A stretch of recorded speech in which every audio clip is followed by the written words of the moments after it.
Hi guys, welcome to the CUET Physics Previous Year Question Paper Series. So this is the next question of the series. It has also appeared in the CUET entrance exam. So it says a charge of 5 microcoulomb moves with a speed of 2 into 10 की power 6 meter per second along the positive y-axis. A magnetic field B vector of strength 2 i cap plus k cap Tesla exists in space. The magnetic force acting on the charges. हमारे को क्या निकालना है? Magnetic force निकालना है. Sorry for this, magnetic force हमारे को निकालना है. तो हम इस क्वेश्चन को करेंगे. सिंपल वैल्यू पुटिंग क्वेश्चन है जिसमें हमारे को चार्ज गिवन है 5 माइक्रोकुलम. इसको हम ऐसा यूनिट में लिख लेंगे तो 5 इंटू 10 की पावर माइनस 6 कुलम हो जाएगा. वेलोसिटी वेक्टर हमारे को गिवन है 2 इंटू 10 की power 6 J cap metre per second. Direction भी दिया हुआ ना वेलोसिटी वेक्टर का. एंड बी वेक्टर हमारे को गिवन है 2 आई कैप प्लस के कैप टेस्ला. क्लियर है. हमारे को क्यू गिवन है, वी गिवन है एंड बी गिवन है. हमें पता है मैग्नेटिक फोर्स जो होता है that is given by the formula q v vector crossed with B vector. All things you have to put in SI system, then you will get the force in newton. तो value put करेंगे just 5 into 10 की power 6 SI system में है. Velocity की value कितनी है? 2 into 10 की power 6 J cap SI में अगेन. एंड बी की कितनी वैल्यू बी वेक्टर की? 2 आई कैप प्लस के cap. This is also in S I system. So this force will be in newton. तो जो ये हमारे पास वेलोसिटी का मैग्नीट्यूड है इसको हम बाहर ले लेंगे ज़रा. तो this will B 5 into 2 into 10 की power, okay this was charge and this is 10 की पावर माइनस 6. तो 10 की पावर माइनस 6 है एंड वेलोसिटी से 10 की पावर प्लस 6 हो जाएगा, बाहर आ जाएगा. अंदर हमारे पास बचेगा J cap crossed with 2 I cap plus के कैप. तो हमारे को बेसिकली क्रॉस प्रोडक्ट ही करना है. This is the whole question. 5 2 ज़ 10 एंड दिस 10 की पावर माइनस 6 और 6 ये कट जाएगा, 10 की पावर 0 आ जाएगा एंड 10 की power 0 that is 1 only. Now हमारे को जे क्रॉस आई, जे कैप क्रॉस आई कैप क्या होता है बेटा? हमारे को एक चीज़ ध्यान रखनी है, आई जे के आई जे. जब हम राइट साइड जा रहे हैं तो that is positive cross product करते वक्त, एंड जब हम लेफ्ट साइड आ रहे हैं तो क्रॉस प्रोडक्ट करते वक्त नेगेटिव साइन आ जाता है. सो इसमें हम देखेंगे जे कैप क्रॉस आई कैप. जे कैप क्रॉस आई कैप के लिए हमें लेफ्ट साइड आना पड़ रहा है तो the answer will be minus के कैप. ओके, देन जे कैप क्रॉस के कैप करेंगे, यहाँ पे 2 भी था. जे कैप क्रॉस के कैप करेंगे, जे कैप क्रॉस के कैप. राइट साइड जा रहे हैं तो प्लस का साइन आएगा आई कैप के साथ. क्लियर है. सो दिस विल बी, दिस 10 की पावर 0 तो 1 हो जाएगा. तो यहाँ पे हमें बस 10 बचेगा. ब्रैकेट में क्या आएगा? माइनस 2 के कैप प्लस आई कैप. तो हम जब इसे मल्टीप्लाई करेंगे this will B minus 20 k cap plus 10 i cap newton. This is the whole force vector जो मैग्नेटिक फोर्स आया है. तो minus 20 k cap plus 10 i cap newton. This is answer to this question. Correct answer जो होगा option number 1 हो जाएगा. I hope ये question आपको क्लियर है. अगर किसी को कोई डाउट है तो वो मूविंग चार्जेस एंड मैग्नेटिज्म में लॉरेंस फोर्स एक थियोरेटिकल कॉन्सेप्ट है, उसको रेफर कर सकता है. ठीक है. Now moving to the next question. The question says the shape of graph between 1/u and 1/v in case of convex lenses. तो कन्वेक्स लेंस है, कन्वेक्स लेंस का मतलब है कि हमारी फोकल लेंथ क्या होगी? पॉजिटिव होगी. क्लियर है. तो किसी भी ऐसे ग्राफ में जिसमें फोकल लेंथ नेगेटिव दिखे वो हम एलिमिनेट कर सकते हैं. ग्राफिकल क्वेश्चंस जो होते हैं बेटा ध्यान रखना, एलिमिनेशन मेथड से बहुत इजीली सॉल्व हो जाते हैं. एंड देन हमें ग्राफ पूछा 1/v और 1/u के बीच में for a convex lens. We always know for any lens u negative ही होता है. ठीक है. तो लेंस फॉर्मूला क्या कहता है? Lens formula is 1/v minus 1/u is equal to 1/f. Okay, this f is positive so this quantity must be positive. You know जो भी करेक्ट ग्राफ होगा उसमें ये वेरीफाई कर लेना कि f क्या पॉजिटिव आ रहा है. देन u, क्योंकि u को जब हम पुट करेंगे, वैल्यू पुट करेंगे तो 1/u, this minus 1/u, this will whole will become a positive quantity.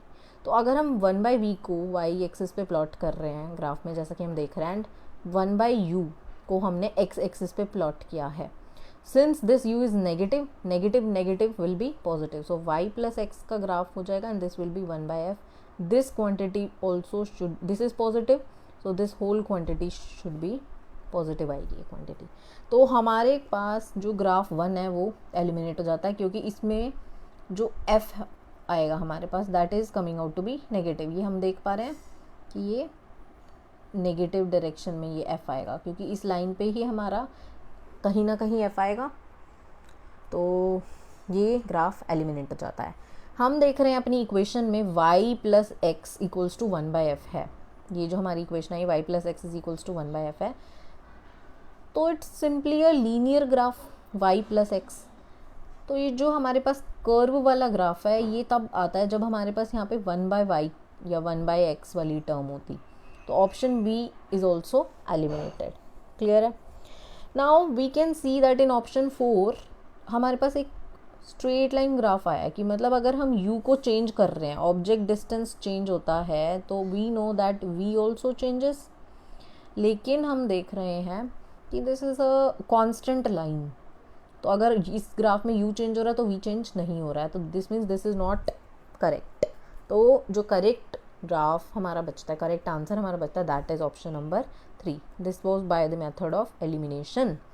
इधर हम देख सकते हैं 1/u और 1/v, ये जो ग्राफ ये लाइन आ रही है हमारी, इधर कहीं पे अगर हमारे पास फोकल लेंथ आती है, that because this graph lies in first quadrant, तो f will come out to be positive. So we have cross confirmed it, verified it कि ये ही ग्राफ करेक्ट होगा। अगर किसी को भी डाउट है इस क्वेश्चन में तो you may refer to the ray optics chapter na in physics class 12th NCERT. Okay, so I hope this question is clear. So moving to the next question, it says let us consider interference between two sources of intensities I and 4i. Intensity हमें दी हुई I and 4i, what will be the intensity at points where the phase difference is 5। तो ये हमारा interference का question आ गया। अच्छा question है, फॉर्मूला बेस्ड क्वेश्चन है, डायरेक्ट वैल्यू पुटिंग क्वेश्चन है। हमारे को फर्स्ट सोर्स की इंटेंसिटी आई दी हुई है, सेकेंड सोर्स की इंटेंसिटी 4i दी हुई है, एंड जो हमारे को फेज डिफरेंस दिया हुआ है that is given to be pi.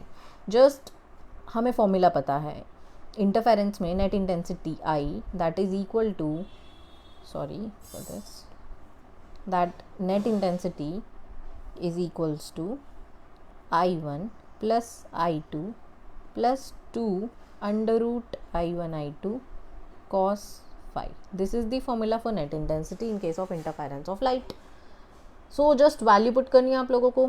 I1 है I के इक्वल, I2 है 4i के equal, 2 then I into 4i, ये अंडर रूट में है, and cos pi just value put करनी थी।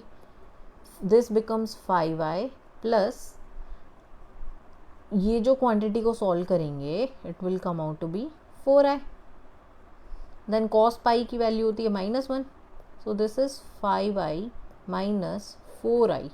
सो नेट इंटेंसिटी जो हमारे पास आई net I that has come to be I. तो हमारा जो ऑप्शन नंबर 1 है that is the correct answer for this question. I hope this question is clear. अगर किसी को कोई डाउट है तो वो इंटरफेरेंस टॉपिक को रेफर कर सकता है। So moving to the next question, it says 2 thin lenses of power +3 dioptre and -1 dioptre are held in contact with each other. Focal length of the combination, focal length निकालिए, net focal length. Again this is a formula based question जहाँ पे आपको identify करना है कि आपको कौन सा फॉर्मूला यूज़ करना है। Because the lenses are in contact, जब लेंसेज जो हैं कॉन्टैक्ट में है, मतलब they are touching each other, then the formula for net focal length of the combination is 1/f net that is equal to 1/f1 plus 1/f2. Clear है? And we know that 1/f is power, so this will be P1 plus P2। ठीक है, तो हमारी जो power 1 दी हुई है, first lens की power दी हुई है that is +3 dioptre, and second lens की जो पावर दी हुई है दैट इज -1 डायोप्टर। तो हम इसको पुट करेंगे तो this will be 3 and this will be -1, so this will be 2 dioptre. Sorry, this will not be in dioptre since we are finding out the focal, मतलब focal length निकाल रहे हैं हम। So this is the 1/f net, ये 1/f net का value आया। तो इसका मतलब f net की वैल्यू कितनी आ जाएगी 1/2, दैट विल बी 0.5 मीटर। क्योंकि जब डायोप्टर है, डायोप्टर SI सिस्टम में है, तो फोकल लेंथ भी SI यूनिट में आएगी which is metre.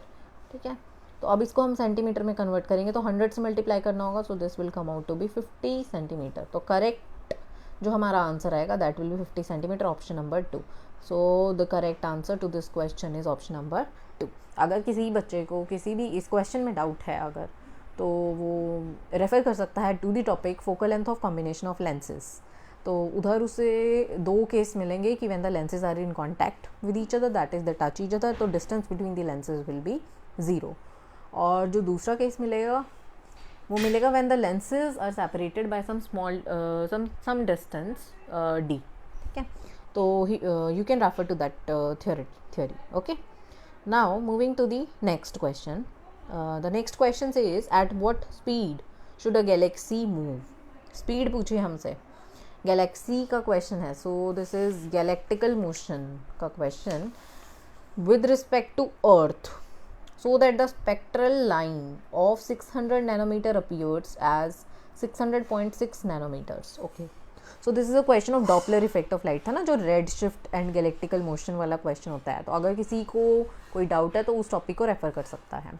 Meanwhile I am just directly using the formula, but पहले हम क्वांटिटीज़ देख लेते हैं, क्या क्वांटिटी हमें दी हुई है। हमारे को गैलेक्सी की स्पीड निकालनी है विद रिस्पेक्ट टू अर्थ, ये हमें निकालनी है। Spectral line of 600 nanometre, that means जब गैलेक्सी रेस्ट पे होगी ना तो उसकी जो वेवलेंथ वो एमिट करेगी, स्पेक्ट्रल लाइन जो एमिट करेगी, दैट विल बी 600 नैनोमीटर। लेकिन ये बोल रहा है अपीयर कर रही है कितनी, 600.6 नैनोमीटर। दैट मीन्स जब गैलेक्सी मूव कर रही होगी ना तो उसकी स्पेक्ट्रल वेवलेंथ कितनी है, 600.6 नैनोमीटर। तो हम सबसे पहले वेवलेंथ शिफ्ट निकालेंगे, delta lambda, that is equal to जब गैलेक्सी मूव करती है लैम्डा माइनस जब galaxy is at rest. So this is 600.6 nanometer minus 600 nanometer, so this will be 0.6 nanometer. Clear है? This is the wavelength shift. We have find out the wavelength shift. ये हमारा use होगा formula में। ठीक है, हमारे को v निकालना है and we know this wavelength जब वो रेस्ट पे है गैलेक्सी, दिस ये भी यूज़ होगा हमारा फॉर्मूला में। we know the formula from the Doppler effect और रेड शिफ्टिंग ना, उससे हमारे को फॉर्मूला क्या पता है, that delta lambda, sorry for this, oh sorry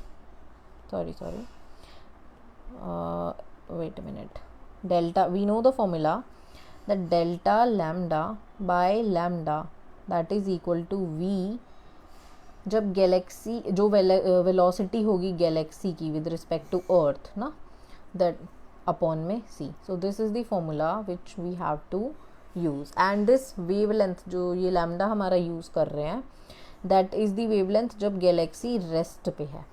clear है, नॉट मूविंग।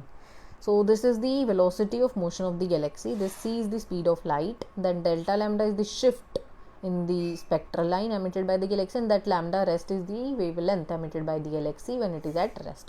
तो यहाँ पे बस वैल्यू पुट कर देंगे, डेल्टा लैम्डा की वैल्यू है हमारे पास 0.6 नैनोमीटर एंड लैम्डा रेस्ट हमारे पास कितना है, 600 नैनोमीटर। हमारे को वेलोसिटी ऑफ गैलेक्सी निकालनी है with respect to earth, and c की value we know the speed of light is 3 × 10⁸ metre per second. Okay, nanometre से नैनोमीटर कैंसिल हो जाएगा। जब 0.6 से हम 600 को काटेंगे it will be 1000। So this is 10⁻3। अब ये 10⁻3 से 10⁻8 कटेगा तो दिस विल बी 10⁻5। सो जो गैलेक्सी की वेलोसिटी आएगी with respect to earth that will be 3 × 10⁻5 metre per second. सो हमारा correct answer 3 × 10⁻5 metre per second, option number 2 जो होगा इस क्वेश्चन का करेक्ट आंसर हो जाएगा बेटा। I hope these questions are clear to you. In case of any doubt, you can refer to the theory of respective concept that are used in the questions. मैंने हर question में आपको बता दिया है कि क्वेश्चन किस कॉन्सेप्ट से, किस चैप्टर से उठाया गया है, तो आप उधर रेफ़र कर सकते हैं। सो इस सीरीज़ में जैसे कि हमारा टारगेट है, we want to learn how to approach the question in the physics entrance exams. So मिलते हैं हम अपनी नेक्स्ट वीडियो में। Till then stay happy.